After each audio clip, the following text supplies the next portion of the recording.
Welcome. I hope this thing's working. Welcome to the first ever episode of Arts Play Radio with Eski and Ike. Our Arts Play Radio aims to be a space where we talk to artists about how they create and what it means to make art in the 21st century. I'm Ike Carton, and I'm a writer and an experimental noise musician, if that means anything at all. Probably doesn't. And my co-host is Eskimo Hito. Eski, hello, how are you? Eski, I'm just going to put you on.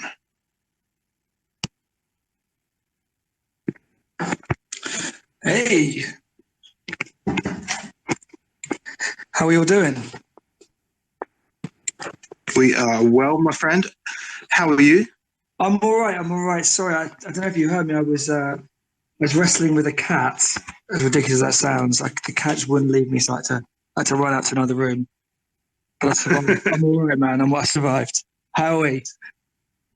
Very well, thanks. Very well. Why don't you quickly give yourself an introduction, let people know who you are, what you're about, and we'll crack on from there. Well, I'm Eskimo Hito, musician from London, NFT enthusiast, and just a appreciator of the arts. And yeah, I'm really stoked to be a part of this. So yeah, man, let's crack on. Who have we got? Well, we got a very interesting guest tonight. Before we do that, I just wanted to give you some context. We are both part of a collective called Cool Dudes Club, and as you can tell, we're exceptionally cool people. We're basically working on artist-centric Web3 projects, and that's kind of where this initiative comes from. Yeah, with that, I'd like to introduce our first ever guest on APR, and that's BStract. I've got to work out just how to make him able to speak, but I'll do that in just a moment. So as soon as that happens, you'll hear his voice. I'll put like little applause.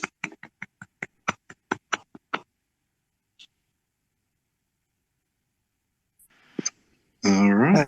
Everyone, how you doing? Hopefully you can hear me okay. We can. Thank you very much. Welcome. Thanks for coming on. Oh, my pleasure. Thank you for having me. Not at all. So, BStract, can you tell us a little bit about who you are and the sort of art that you create? How do you describe it to people who haven't got a clue? Yeah, no problem at all. So my name's Jay. I'm actually a musician by trade. I've been a professional musician for around about 10 years now, mainly a bass player, but that's kind of how that's my job really. And in the pandemic, like many people in all industries, all my tours and festivals and everything got put on pause. So this kind of gave me some time to focus on my artwork, which I've been doing it for years and years, but music's always come first. It's been my main career.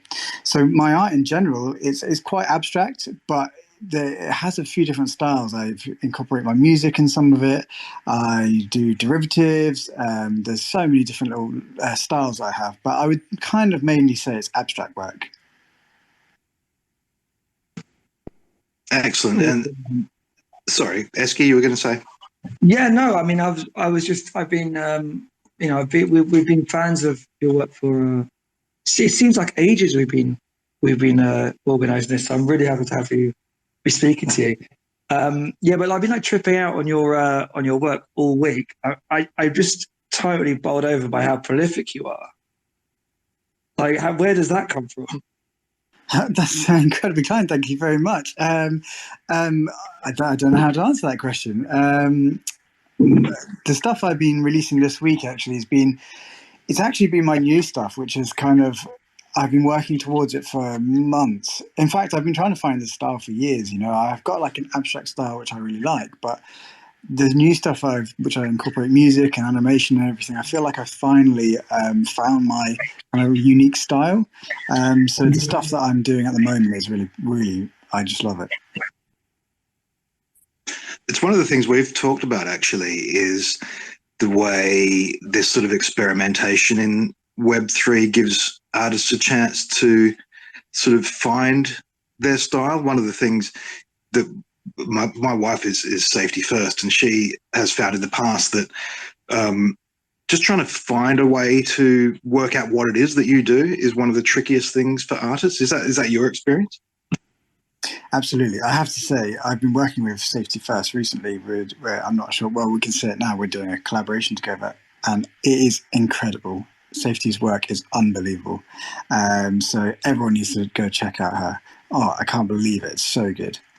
And the question was about people finding their styles. I find it really interesting, especially like the fact that you can actually, everything that's been minted, you can go back. And like in my work particularly, there's almost an evolution on the blockchain where you can see if they're kind of Web3 artists, then you can see their work minted, and you can really track the evolution quite easily. I find it so fascinating. Yeah, I think it's one of those things that maybe gets forgotten about in the sort of the hype about stuff is just that ability to look at it almost like a living gallery, where retrospective that exists, out of time. Which is probably unique to how we live now, right? You wouldn't have been able to do that in the past. No, you're right, really. Social media is a big help, but like just having things permanently on a blockchain and just having that like mint dates and everything there so you can see, like, and especially like with virtual galleries and things popping up, and everything's going to be even more in the future. I can't believe like looking back on all this in 10 years time, what it's all going to be like. I'm sure all of us are going to be known in some crazy ways, but it's going to be so interesting. Well, I kind of had the same thing. I'm a musician, and when the pandemic hit, like I was, guy, we had like 18 months worth of touring just stop. And I had this real sense of like, I needed to create something and show that there was like some kind of like timeline or some evolution to my work. I don't know why that hit so personally to me, but did you find that as well? Yeah, 100%. It seems like we're in the same boat. Just kind of like I was painting when the pandemic hit. I was painting every day, and I was really exploring the abstract side of my work. I had been doing that for about a year, so it's still fairly fresh compared to, because my other painting is just normal kind of painting, like painting objects and painting things, and so yeah, I'm the same. So when I explored this abstract stuff, I really wanted to kind of document it in a bit more of a way, which is why I started like an Instagram page, and I started BStract maybe a year before I found out about NFTs. So coincidentally, when I did discover NFTs, I had a collection. I had a year's worth of work just there, sitting there waiting. So it was kind of like a perfect thing. But to answer your question, yeah, the documenting and evolution of everything, I use just an Instagram page, and I just like every day or consistently minting and stuff. It was really interesting. So, what's your background creatively? Did you study art, or I mean, you're a musician, so was that the thing that happened? Was art a sideline? How did that work? So I studied art at like college. So like in the UK, that's like A level. But music was, I went on to do a degree in music in London. So, when you're doing a degree, I didn't have a lot of time to focus on art. It was always something I did almost as a meditation, to de-stress, to just as, I suppose, as a hobby, I constantly have done it forever, I feel like, but music was always my full-time 100%. Practice every day. I feel like sometimes there's enough time to focus on another career. Coincidentally, now I have 2 careers in it, so I like, now that the music industry is kind of coming back, I've got that too. So I'm very busy at the moment. That's awesome. Do you, when you're working with the visual sort of stuff, are you working in physical mediums? Is that, I mean, the stuff that I've seen looks like the actual application of the paint seems like a major part of your work. And at what stage does that become digital? Yeah, of course. So to give you a little like process of my work, everything usually starts as me physically painting onto a canvas or onto a big board or something. So it's all very physical at the start. The majority, in fact, pretty much all my pieces, and so the pieces which are just like an abstract 2D piece of work is simply me painting on a canvas and then changing that and kind of manipulating it on like Photoshop and a few other software, and just trying to I have an idea in my head before I'm painting it, because I feel like I'm getting better with Photoshop, kind of planning what I want it to look like and then doing that on a canvas and then manipulating, enhancing it with Photoshop. And sometimes it's big changes, sometimes it's minimal, maybe like enhancing the colors and the contrast and things. But so it really starts off as quite physical. And then there's other pieces where it's, say, like a derivative piece where I'm kind of, someone's commissioned me to make a abstract PFP version of their PFP, and I'll use a lot of my paintings or digitally edited paintings in that. So then that's kind of all Photoshop work, really. And then there's the next step of like my newer pieces, which are, it's kind of a mixture between animation, film and photography, or painting is involved in that too. And then I sit down and write and record the music as well. Sometimes I do the music first, depending on the piece. But so that takes so much longer than just painting a picture. But that's kind of different processes. And then there's loads of things that like, you can experiment with as well, like 3D work. I have a 3D printer, which I've been experimenting with lately, with like 3D fashion. And that's the thing about Web3. There's so many crazy opportunities out there. So I feel like I've got so many ideas and just so little time. I need to ask you. Well, I think I know what the answer for you answer the question, but you've got a pin tweet, and you've got this. I think I can. Is that your studio you're working from? Yeah. So the pin tweet. Let me just check which one it is. I believe it's a collaboration one. That is, yes. The pin tweet there is a new collaboration I have coming out Friday with a guy called Pete, which is something really unique. I won't chat about loads and loads, but he is so interesting. And we actually met online, and we've never met personally, but I've had like Zoom chats with him over the past year. Just kind of, we just got to know each other, and like he was one of the first people I took that step to actually like video call and chat. And he's a musician, he's an artist, he's traveled all over the world, he's so interesting, and it seems like we were really like connecting. So we decided to do a collaboration together, and it's kind of been a few months in the making. So it's all original music that I've either wrote or he's wrote, and then we've kind of collaborate together. So he'll send me his pieces and I'll put some things down, or vice versa. And on top of that, there's the art as well. So I've sent him art pieces, he sent me mine, and he's very good at 3D, and we've turned them into AR. And then we've built a virtual gallery, and then everything kind of like, I think if you can see in the pinned tweet, it all kind of comes together. You can go to the virtual gallery, scan the QR code, and have the piece of like art alive in your living room. And so it's really interesting. And then we made like a puzzle. There's a free NFT. So there's loads going on there. It's all out on Friday, really. But yeah, to answer your question, that is actually my like music room where I record and things like that. I have an art room. I say an art room. It's a cupboard, basically. It's a small room, and but it's got my paints and it's got my 3D printer. So I'm lucky to have a bit of space where I can just make a mess.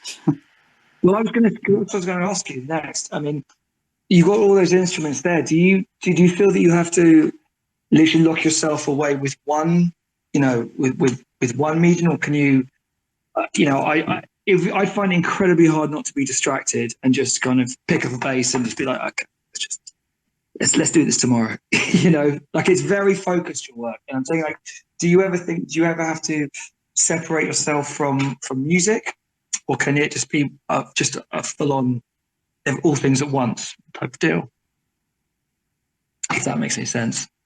Of course, yeah, that's a great question. It's really depending what I have on my to-do list. I feel like one thing about like the Web3 and the NFT space is I'm so I'm so excited about it, like in so many ways. You know, I feel like it can revolutionize so many creative industries, particularly the music industry. But I'm so passionate about it. I'm just quite focused on it. So I'm lucky to have, you know, work as a musician, so which ends up being quite some time off in the week. So I do this all day, and in terms of being focused on either one, it depends what's on my to-do list. So I have a huge to-do list, which I kind of do at the night time, and I go, this is what I'm going to do next this week, and then it always gets bigger every day. So I literally, just before this space, I did like a remix of a Sia track, which I found really interesting. And for that, I also created an art piece. And again, that's a Web3 opportunity. I'm in a group, like a community called Souls, and it's run by Sia, and it's amazing. And so she released all the stems for her track, which is kind of unheard of, really. But she gave all the community members stems, and she's going to pick 5 in the next few weeks. So the deadline, I think, is today or tomorrow. So I put my piece out. So that was kind of, I suppose it all really matters on deadlines of things. So if I've got a deadline for music, that will kind of come up first. If I've got a deadline for an art piece, you know, I try and prioritize a little bit. Amazing. I'm looking at that piece now. This is at Souls_Galaxy. That's the one. That's the NFT collection. Yeah. Yeah, beautiful. So that piece, interestingly, you can have some like insider knowledge. That's actually based, like, because it's kind of, the animation is taken from a video that I created, and it's actually me in Japan wrestling a sumo wrestler. Oh man! Wow! Oh, what are you doing? This is amazing. Yeah, so there's so you'll probably see it now more in the. Obviously, I get absolutely battered, but it's a really interesting thing. But obviously, it looks quite unique and abstract, and I painted it all. But that's the truth of that picture, which is still a pretty cool story. He needs to know this, man. Definitely. So, I was going to say, I mean, I was going to ask what inspires you, but is it essentially being wrestled by somebody? It is. I do a lot of jiu-jitsu, so I feel like that's pretty much my weekly thing, just getting strangled by someone, and then that's where the inspiration comes from. But seriously, in terms of inspiration, literally everything, you know, like music is obviously huge. My fiance, she's a musician as well. She's like, we were engaged. We've been together for 8 years now. She's a huge inspiration for me. You know, we love things like nature, and we go surfing and do jiu-jitsu and exercise, and we, you know, everything that everyone does, good food, travel. We just try and just do things we enjoy, and we work really hard. And so in terms of inspiration, really anything. Sometimes it's movies, TV shows. Sometimes I'm thinking about something I've just watched, and sometimes it's poetry. I try and write lyrics and poetry. So sometimes if I've written like some lyrics, I'll try and paint that, or, you know, just exploring different creative outlets, really. Awesome.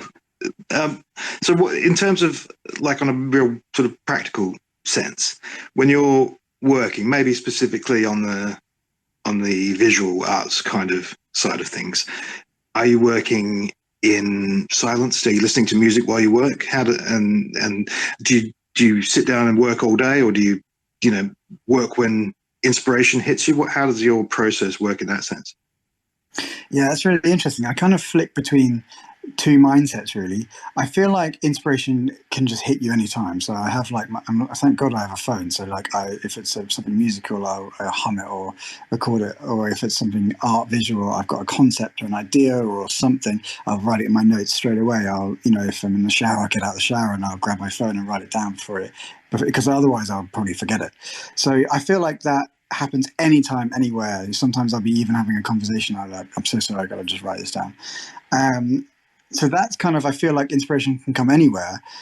I'm also on the other mindset that if you just wait until inspiration hits you, you might not get work done all the time. So I do sometimes try and set aside time to work on something, even if I don't feel inspired. And I feel like sometimes I get exactly what I'm looking for, and sometimes I don't. But sometimes just putting in the hours is just helpful.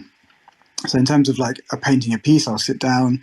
I'd say majority of the time I'll put an album on or whatever I'm really feeling. If it's like I've got so much music that I love, so I'll just put that on. Sometimes it's silence. A lot of the time it's a podcast. I love listening to podcasts and just learning and so I'm always really listening to something, I'd say. Yeah, it's interesting. It's one of those things that I flick between because I write really, and I get distracted by songs with words, and that's kind of what led me into the instrumental side of things. But I feel like when you're working on something, that sort of background noise or music can have a real impact on the piece that you're creating. I mean, at least from a textual point of view, for me, is that how you would you put something on to set a mood for the piece that you're making?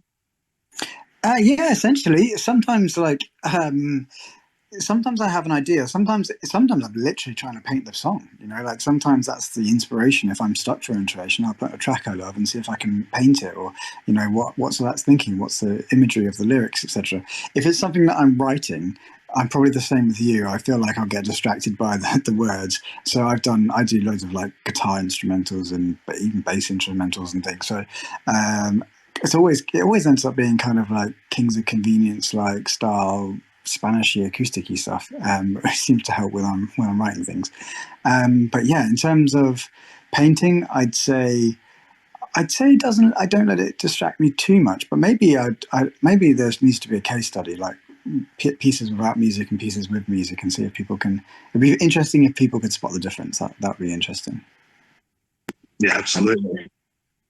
I mean, I actually was wondering. I'm sorry, like if you've already said this, don't repeat yourself. But I'm always really interested in, especially like going back to our attitudes towards creating art during the pandemic and then learning a different skill. I always found what I struggled the most with was knowing when a piece was complete, even if you're working in the abstract, and like when is a piece of art done. I've kind of come to realize for myself that it's almost an art to know like when to stop, when to say, look, I'm done.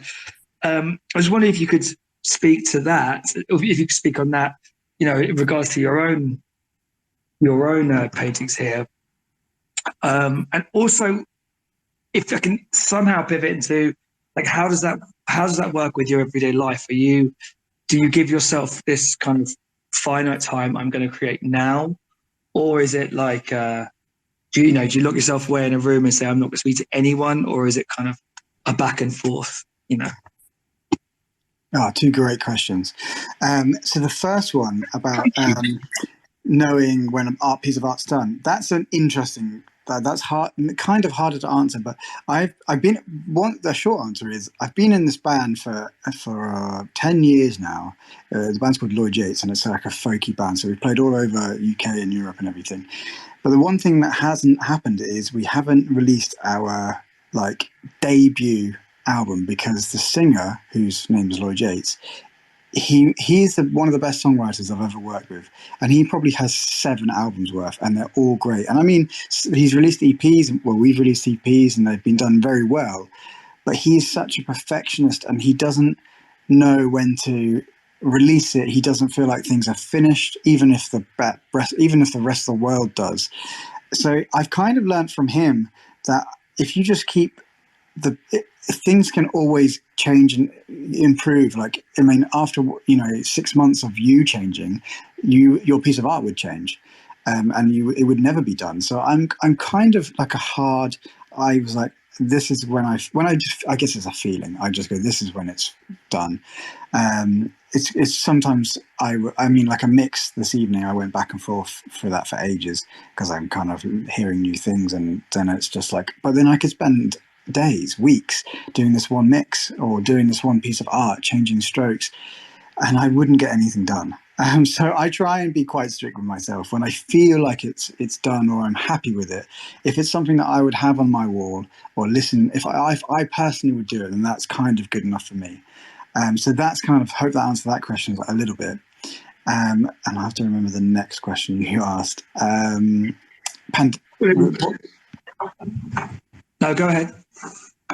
No, remind me of the second part of the question. I just wonder how that's kind of. I mean, I'm talking of my own struggle here with that, but it's like, how does that fit into your time away from your studio and your work? And do you, once you leave, are you thinking about it, or do you kind of put it to one side and kind of let the world in, as it were? Yeah, that's an interesting one. I think it's important to have a rest from it. I think everyone needs a rest from their creativity. So I do things like surfing and jiu-jitsu. Sounds strange, but there's something about like getting strangled by people. You're not thinking about anything for an hour and a half. You just don't get strangled. So it's a really great form of meditation, and it's kind of I'm not thinking about art for that hour and a half, and that's more important than the exercise. You know, there's quite a few things I do in my life, like a walk with friends, or a hike, or a run. Running doesn't always help because I think a lot when I run. So running I find that actually generates more ideas. But I kind of set aside certain things that I do in my life that stops me thinking about music, stops me thinking about art, and stops me thinking about it's my job, so it stops me thinking about work really. I think that's really important. But at the same time, you can't help it. So sometimes I will try not to think about it, and then an idea comes, or I go for a swim, and that's your best ideas can come out that way. And I have to run out and write it all down, so I never really switch it off in everyday life, but I try and do things that it's just impossible to then think of. It's funny you brought that up, Eski. I wrote a novel where one of the most successful inventions in the world was a machine that you could point at any work of art to tell you if it was finished or not. So it's obviously been on everyone's mind. Oh man, patent pending. That's incredible. Is the novel finished? Is it out? It's a thing that is with some publishers, and maybe one day we'll see the light of day. But yeah, I'll send you a copy if you like. I'd love to read it. You almost need the machine to point at the novel. Yeah, exactly. I was going to ask, sort of, to kind of wrap things up a little bit. What are your ambitions? Like, what do you want to do from here? I've got so many ambitions, really. I like to kind of I'll quickly go back a bit. I mean, I don't know. This is actually kind of interesting. I'll try and keep it very quick. I know you're wrapping it up, but an interesting story is so when I first started in the NFT space, I'd been doing it for a year. I'd been creating these pieces for a year, and I was sitting out in Emily's garden, my fiance, and I was listening to a podcast, and I was painting away in the garden, and I was listening to Steve-O from Jackass. I don't know if anyone knows that about guys, but it was a really interesting podcast. He had Mark Cuban on, and then he was talking. Not Mark Cuban was talking about NFTs. So that's pretty much how I found it. So I went straight from the garden. I minted loads of NFT, my collection, made loads of mistakes, spent months researching about the space, and then some pieces started selling maybe 3 or 4 months later. So I took more notice and jumped in even further. And then in October last year, someone asked me that question: how do you get into the NFT space? And what it was I told them about the Mark Cuban and Steven thing, and I put it on a tweet. And the next day, Mark Cuban actually found my artwork, liked it, and shared it with his 9 million followers. And then, like, things went crazy. Like, I sold 80 pieces in an hour, and loads of messages, discords. It was crazy. This was back in October. So I wanted to then, I wasn't prepared, but I wanted to then, I suddenly had 80 collectors from a handful to having close to 100 collectors. So to answer the question, I've done some of these ambitions. I set some ambitions for myself then, which I've now done. And I built a little artist roadmap. And one of them was help a charity that I've been involved in as a musician in the States, in a band called Dispatch, who I've been lucky enough to write with, and they own a charity, and it's an amazing charity. So I put a load of percentages of the profits of the art to that. I'm obviously a musician, so I donated 50 music lessons with that. And I bought some art supplies for random schools in America, which I've just found, and they were looking for it. So that is one of my ambitions, just to do some more art, do some more good. And I kind of ticked off all those roadmap boxes, which was great. So those are kind of some personal ambitions in terms of just doing some more good. But on the more ambitious scale. I would love to, things like being a super artist would be good. A homepage of OpenSea would be amazing. I'm a speaker at NFT London, which was a big tick box. So more exhibitions worldwide. There's so many, anything that any artist could dream of. That's my ambition as well. I probably need to write more specific things down, but yeah, that's my ambition really. Well, that is absolutely brilliant, and kind of really aligns with some of the stuff that we have been talking about in CDC. Is just like wanting to, really give a leg up to other artists and do as much as we can to help them along the way too. And I was going to sort of finish things up by just asking if anyone who's listening, all 4 or 5 of you, have any questions that they want to ask, and otherwise we'll call it an evening. And if not, which is okay too, I was going to trail a couple of things. One is that very soon, as you mentioned, yourself and Safety First will be launching a collaboration. We've been lucky enough to see some of the works ahead of time, and they do look pretty stunning, if I do say so. And they're unbelievable. I'm there, like sometimes I'm like out and I'll get an email and I will just like, I have to like, it's only my fiance that's seen them, but I'm like, look at this, how good is this? I can't wait for people to see them. I'm so excited. They were awesome. I was like, absolutely, I didn't know what to expect. I knew it was going to be good, but it was something special for sure. So congrats. I can't wait for people to see that. Got a question for you from Lux. Go ahead, Lux. Hey guys, really good space, really enjoying this.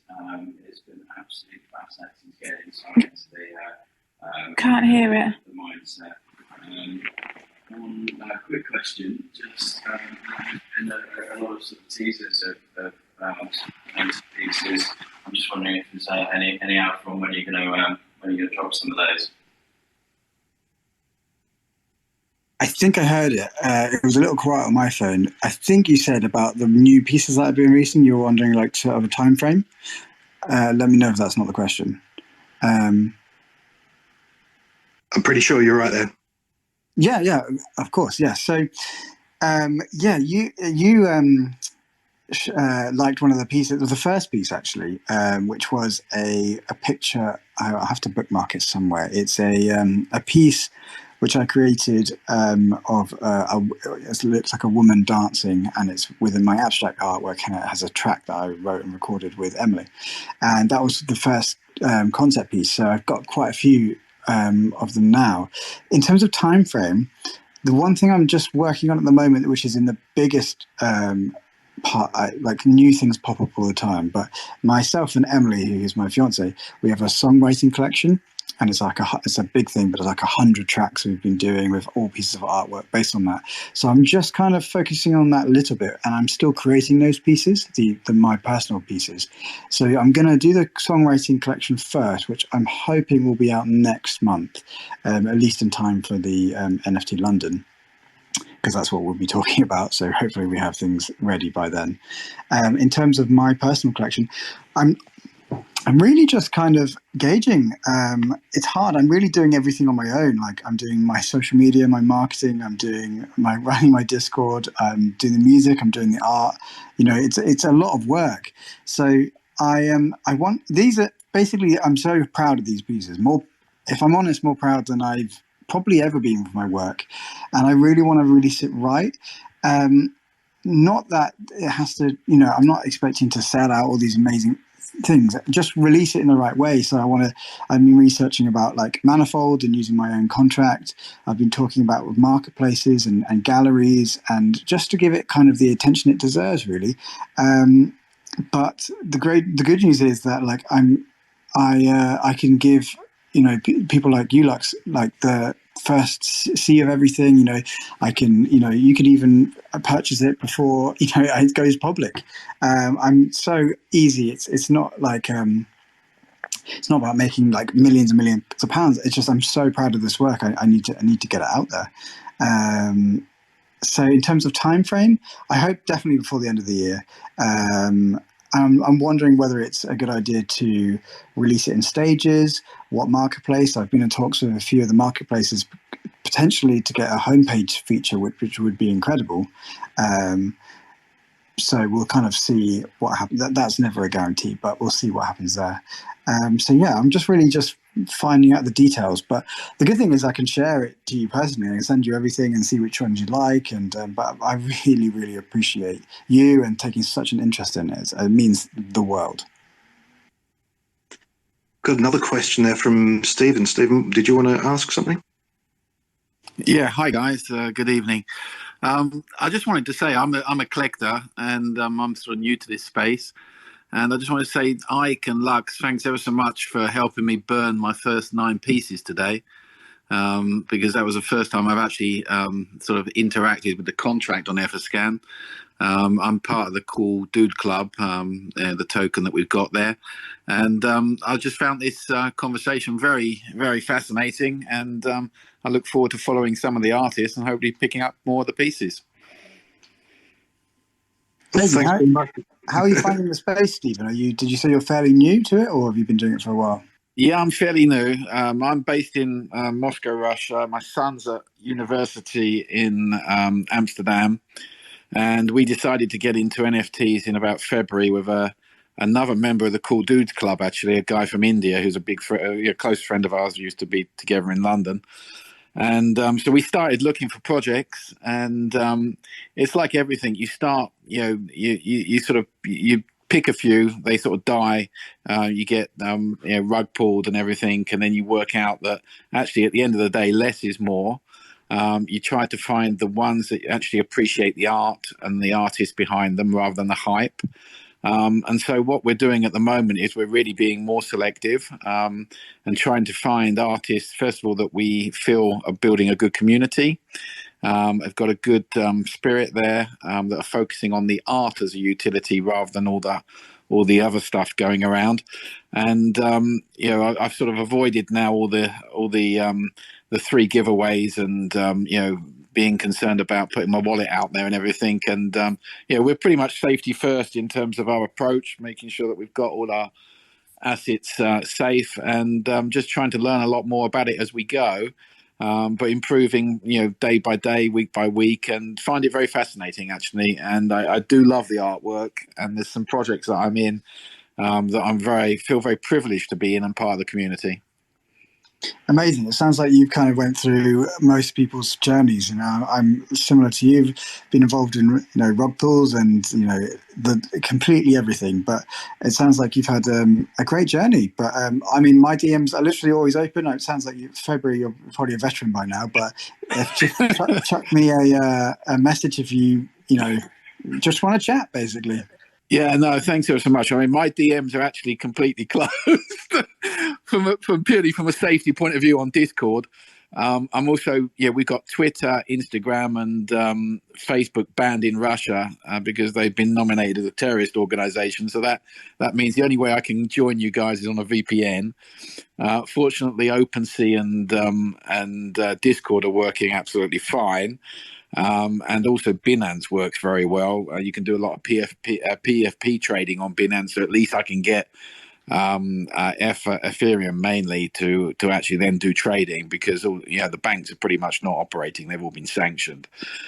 So yeah, very interesting times. And I run my own company here. I do a lot of work, and I just try to find a type of hobby, especially in the fact that I actually collect physical art as well. So going into the NFT world was quite an interesting journey, and I found it very fascinating. I've actually got quite a collection now, but as I said, I'm trying to sort of be more selective and take the approach that actually less is more, and just find good projects and communities that we want to invest in. And Stephen, was it you and your son? Is that how you choose to to get involved in the project? It was three of us actually. As a friend of ours who's also in one of the servers we're together with Ike and Lux and Safety First. There's a guy called Tinu. He goes under the name Flava Pill. So he's based in India. He's a good friend of ours, and we were actually doing some online gaming together and decided to get into NFTs. Interestingly enough, it was the old guys. So like, I'm not a young lad anymore. I'm 52. Tino's probably about 38 and my son's 20 at uni in Wageningen in Holland. And we sort of convinced the younger generation to get into it, and we're more active. We find that we're now giving them tips in what to get into. We've introduced some of Richard's friends in Amsterdam into the NFT world as well, especially into projects that we like and that we feel have got longevity and are actually building the right spirit and community. And to be honest, I find it very fascinating, very interesting. Yeah, like it. Love it. Fantastic. And I know a lot of people talk about the bad side of, like, as we said about rug pulls and getting scammed on DMs. There's always fear of missing out, pressing a link and then finding out you've been done for 500 quid or whatever. But I would say the other side, I would look at the positives, and some of the positives that I see. First of all, the creativity is unbelievable.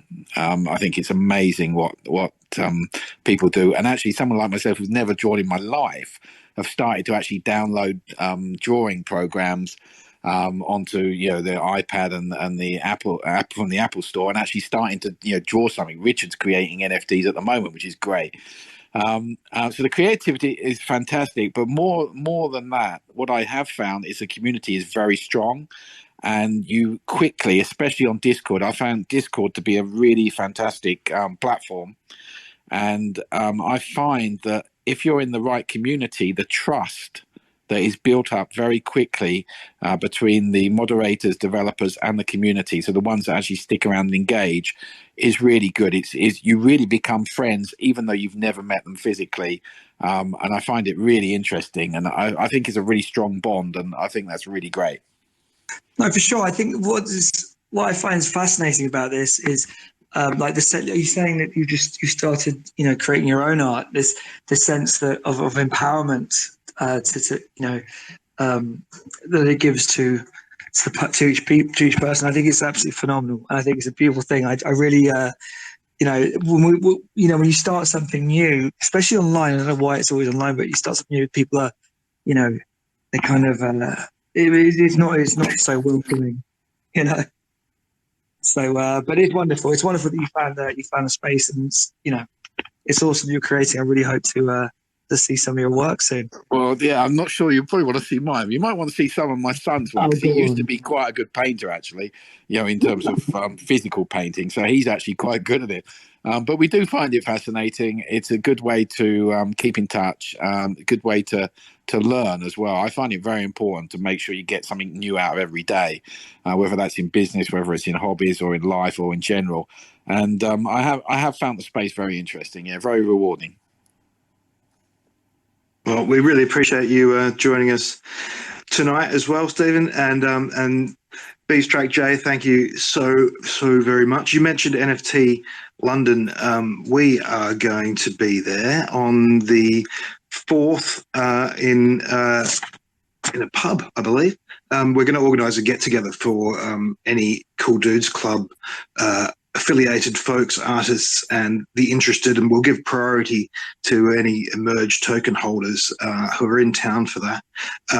But yeah, hopefully we'll be able to all get together and have a few drinks and a chat in real life and see each other as the sort of fleshy mortals we really are. I'd love that. Count me in. Count me in. I would absolutely love that. Awesome. We'll give you all the details. Thank you again, BStract. Everyone should check out all of your work. And like I say, we will have some more details on the collaboration very, very soon with Safety First. This was our first ever Arts Play Radio, APR. Yeah, we did it. Next week, we're going to have Twick is going to join us. And then the week after that, it's going to be Jake Zellinger. And hopefully we'll have a whole bunch more excellent folk along in the meantime. So once again, thanks very much. Thank you, BStract, and I know you've got another meeting to get along to. So yeah, cheers, guys. That was awesome. Just want to say quickly, thanks so much for being a credible host. You guys were so good. One of the best spaces I've ever been in. A fluke. Thank you. Well, I think you can hear us blushing. Thanks so much. This has been a blast, man. And can just best luck. Take care, guys. Good night to all. Bye bye. Night all. Sweet dreams.